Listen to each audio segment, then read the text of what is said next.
Thanks for joining us for Season 5 of the Service to School Stories podcast. I'm Sydney Mathis, your host and Chief Program Officer at Service to School. This season, we wanted to highlight some of our incredible alumni and dive deeper into their stories. You'll hear from a variety of student veterans about their journey from the military through the admissions process and onto campus. Guests will share how they overcame challenges, and we'll look back on their journey to give some advice along the way. Let's kick it off. All right. Hey, everybody. Welcome to the Service to School Stories podcast. I'm Alex Dawson. I'll be the host today. We're still in Season 5, so we're chatting with student success stories. I'm here today with Liam Fangman, who is an Air Force veteran and rising second-year student at Notre Mendoza. I think Liam's got a pretty cool story that I'm excited to hear today. And in general, he gives a lot back to the vet community, so I think his story will be able to resonate with a lot of people. Liam, first, I'm going to just give a really brief introduction of myself, and then I'll pass it over to you. How's that sound? Sounds great. Awesome. So I'm Alex Dawson. I'm a Navy vet. I was in for about 6 years. I was a nuclear surface warfare officer. So I did a 2-year standard division officer tour on a destroyer in Hawaii, and then I did a 2.5-year nuclear division officer tour on an aircraft carrier in Virginia. Got out after 6 years. A business school was kind of like my plan the whole time. I just finished up at University of Michigan. I went the consulting route, interned at Bain last summer, and I'll be actually returning at Bain. Pretty excited about that. But that's definitely enough about me. Love for you to introduce yourself and kind of give your background really up to the point where you made the transition. Hey, absolutely, everybody. So I'm Liam Fangman. I was enlisted Air Force in security forces. Grew up in the South Bend, Indiana area, and then ended up after some time in college deciding to enlist. That has been a fantastic decision. I got a chance to do 4 years in the Air Force. Got a chance to do a couple of different assignments, mostly in the security and executive protection areas, before deciding to get out. Initially getting out to take a look at Secret Service in the Department of State, and eventually pivoting towards business school before starting anything with government agencies. While at business school, I've actually delved into tech and interned this summer as a product manager at Capital One. Awesome. Yeah. So I'd love for you to kind of like walk me through the transition piece. So you did your 4 years in the Air Force, you got out and you kind of did a different job. And then how did kind of business school come to mind? Yeah, absolutely. So I got a chance to, I got out and I didn't have all my degree done. So a very atypical pathway there. By the time I'd gotten out, I'd done a tons of testing. I'd done a few classes and I had about 42 credits left. And so I put my nose to the grindstone for 1 year and knocked out all 42, which wouldn't recommend doing, but we got it done. I got a chance. And as I was doing that, I was networking with folks that I'd worked with in the executive protection side at Joint Base Andrews, both within Secret Service and the Department of State, and took some time to look at that as another option. The longer that I looked at it as an option, the more I realized that there were similarities with some of the government agencies that were congruent with some of the things in the Air Force I decided I wanted to get away from and try something new on. And so as a result of that, I found myself kind of soul searching. And I also found myself back at home while doing school in the fall. And I was moving both my little brother, Navy ROTC cadet, now naval officer, and my younger sister back into their undergrad years at Notre Dame. The opportunity to walk around campus on a still day a week before school started led me to realize that I would be really mad at myself if I didn't take a shot at trying to get into a school like that. And so I then, found further reinforcement in the head of career services, Mary Coughlin, from an Air Force family. And she said, you know what, you should come here. We need more vets like you, especially from the enlisted side, to give different perspectives and kind of trace your dreams. I think you can get in here. And so that led me, while I was finishing undergrad that fall, to apply to the University of Notre Dame, as well as a few other schools, just to kind of see what was out there. And it's been fantastic. Wow. Wait, so you're currently going to Notre Dame, and so are two of your siblings as well? So now just one, 2 cousins. So very much a family thing, which has been a blast. Wow. That's absolutely awesome. So when you were making that decision to go to B school, was there any like career orientation in mind, or was it more just like, I wanted that experience? I think I'll get that experience at Notre Dame. So I started leaning towards both consulting and tech. Consulting for the ability to learn some more about just the professional world and jump from project to project a little bit more and just gain exposure. Tech, because I felt as though there were times in the military where you'd work with technology and you'd think, gosh, there's got to be a better way to do this. And so both of those things drove me to those, and ended up interviewing for both consulting and tech opportunities before deciding to pursue tech more. What you kind of made you want to do tech over consulting? A couple of things. One, it was the ability to grow and learn a lot in a rapid pace. It was a whole different world that I'd never been a part of. I was a political science undergrad, and so it was the ability to kind of drink out of a fire hose, as we do a lot in the military. But the program at Capital One was compelling. There were a lot of folks from a lot of great schools going, and it was the opportunity to surround yourself with a peer group that you knew was going to move you forward. That's awesome. Yeah. Yeah, I think I actually kind of want to maybe take a step back too. I think we're getting ahead of ourselves. I'd love to really chat more about. All right, so school selection was kind of obvious for you. You already had so much connection with Notre Dame. How did you go about like prepping the applications? What kind of test services did you maybe use? That type of thing. Yeah, absolutely. So I went through Sherpa Prep, which was great. I was on a bit of a rushed timeline when you realize in August or September that you want to apply to business school. Wouldn't recommend that route. If you're on this podcast, you're in the right place. You're starting sooner than I did. Got a chance to do Sherpa Prep, pushed through some of those courses, and got a chance to take a couple rounds, both to benchmark and then to kind of adjust and improve on what I needed to study for. I got a chance to send that application in mid fall, and was lucky enough to hear back just before Christmas, which was a blast to be home with the family to hear. Wow, that's a wildly quick turnaround time. I was just assuming you'd have done round two with that time frame, but Yeah. It was interesting because I would say at the time, service school was a great resource, but I I personally, because of the time frame, ended up doing, you know, application first, score second, whereas the conventional wisdom and what I really should have been doing was scores first, application second. And so what ended up happening was a little bit of like crowdsourcing peer reviews through places like Reddit, especially for enlisted folks who'd gone through these similar non-traditional application routes, which was a lot of fun. And then the service to school folks were kind of there along the way to provide some of those opportunities to learn, which was great. that's awesome. All right, so you made it onto campus, and then I guess Notre Dame's always been in the back of your mind your whole life. What was your first year like? I mean, business school as a whole is just drinking from a fire hose. There were so many different things going on, but it was so cool to be home, especially after so much time in the military. Um, it was great to see siblings. It was great to be a part of football. If you're lucky enough to go to a sports school, it's always a blast in the fall. The One of the things that I would say was, especially coming from a conventional enlisted background, I had no idea how many doors could be opened and how many opportunities would be out there being at an institution like that. And so it was an adjustment to realize that you had to truly prioritize things because you can't take advantage of every good opportunity while you're there. There's just not enough hours in the day or days in the week. Yeah, I think that's like the first piece of advice during like orientation. People are so cautionary about, hey, there's a million things to do. You have to pick, one, two, three, maybe five clubs to be in, no more than that, or else you're not going to be an active member of any club. How did you kind of prioritize that for yourself? Absolutely. I mean, I think that the vets community presented itself pretty early to me. It was great to get a chance to talk to them, and so that was something where I realized it was a great focal point and a community of like minded people that you just kind of want to be around. So that was definitely front and center. The tech club kind of became I would say, the next priority for me in terms of taking a look around and seeing what else was there. Whether that was, digital transformation consulting or, as far over as PM. Um, and then beyond that, I got a chance to do a little bit of entrepreneurship, more on the venture capital side. So we had a venture capital and investment competition team. And that lined up well with a class that I ended up taking in the spring from a Notre Dame alum in the DC area. So those kind of centered myself on that. Being from a Notre Dame family, you hope to get the best folks here, and so I actually ended up doing a lot of helping out with admissions and recruitment as well too, which has been a treat. Yeah, I'm glad you mentioned that like competition. That's something I highly, highly recommend, especially veterans do in like their first year. Sign up for a competition, like whether it's case, venture capital, that type of thing, and be paired up with some non-vets. It's just like a great way to learn how they kind of approach problem solving and like creating PowerPoints and stuff like that. Absolutely. I did like the Deloitte case competition. I actually had a really good time and learned a ton from it really early on in school, which I think was nice.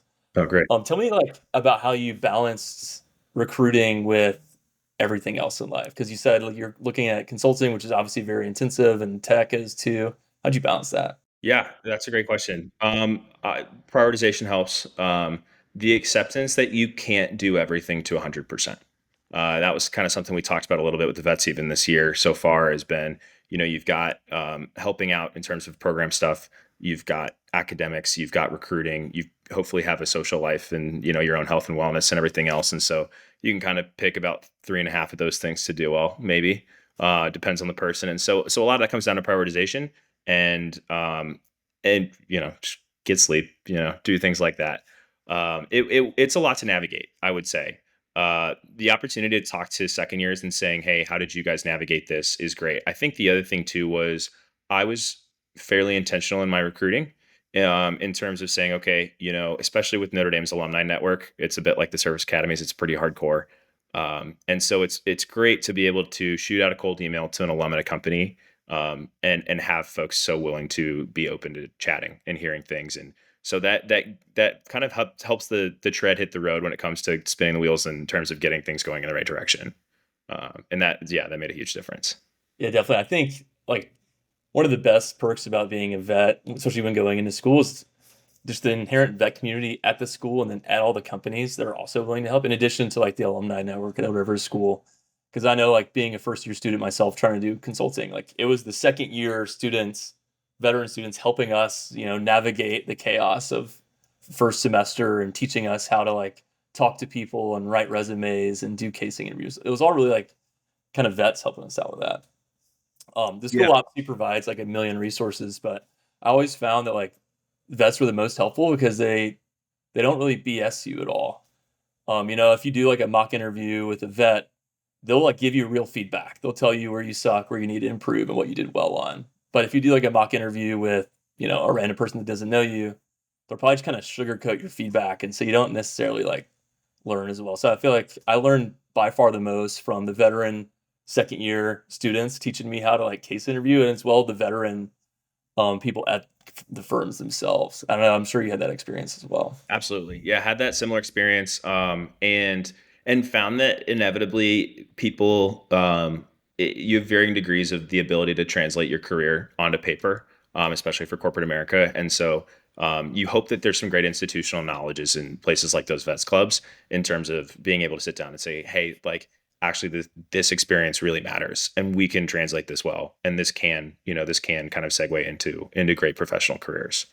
I think the other thing too has been there's a lot of great organizations out there that you can partner with, whether it's service to school and getting to the summit, whether it's the brigade, in New York or Chicago. I think there's a lot of great third party nonprofits that have a lot of interest in seeing veteran success, and so the ability to lean on those two has been great. Yeah, it's just such a great give back culture. Oh yeah, It's pretty like amazing. Kind of exceeded all my expectations. I'd love to transition to like second year MBA life or MBA two life because that it's pretty like unreal. So like first semester of MBA one life, you're balancing all the chaos. You're trying to recruit. Hopefully, you get the internship, and then you do the internship over the summer. And then second year life, you kind of just can do whatever you want. You can prioritize whatever your priority is. Classes are easy. You might just do a little bit of recruiting. You might not have to. Um, I found a passion through my second year of kind of what we're doing, like helping the first year veterans. I led like a MBA one consulting prep group, and I think I got the most satisfaction out of that than anything else. Like watching them go from day one being stressed to landing actual offers from companies is pretty amazing. And one of the first things we did, kind of like what you mentioned, is help them like explain their stories. Like it's called an odyssey. The first like minute you introduce yourself, we called it odysseys. And veterans, they have such a cool story to tell, and it's hard to like narrow it down into 60 seconds. So that's kind of like one of the things we really like harped in on. But I really loved it. That was my favorite thing I did my second year was really leading that consulting prep group. Have you given much thought of how you really want to approach this year? I know you got like a whole year of fun ahead of you. What are your yeah. priorities going to be?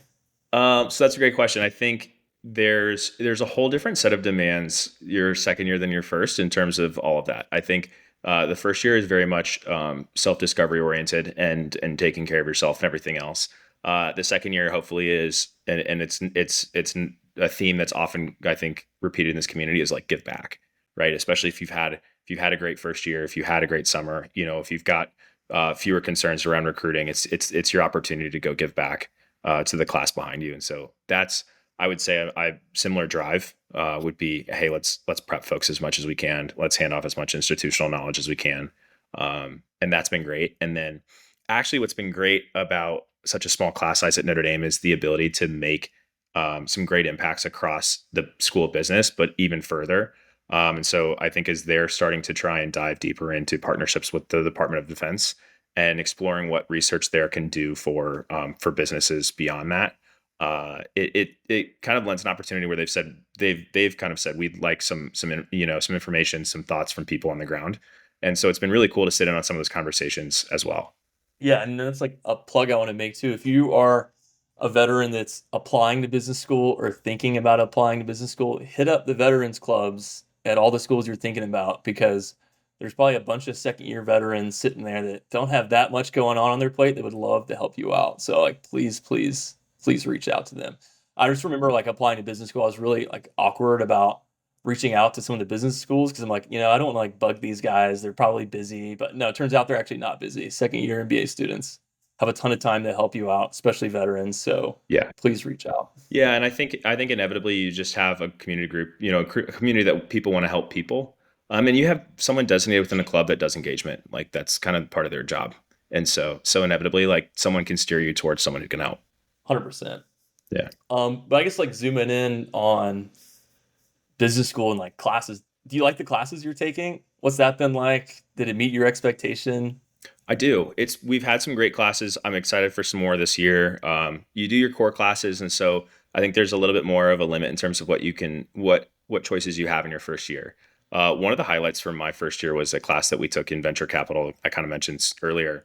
We're an alum who founded a venture capital fund in DC that intersects tech and defense. We got a chance to fly out there and take classes on site at the fund for a week, do a few field trips to private equity and venture funds around the DC area, and then come back and finish out the rest of the class through the semester.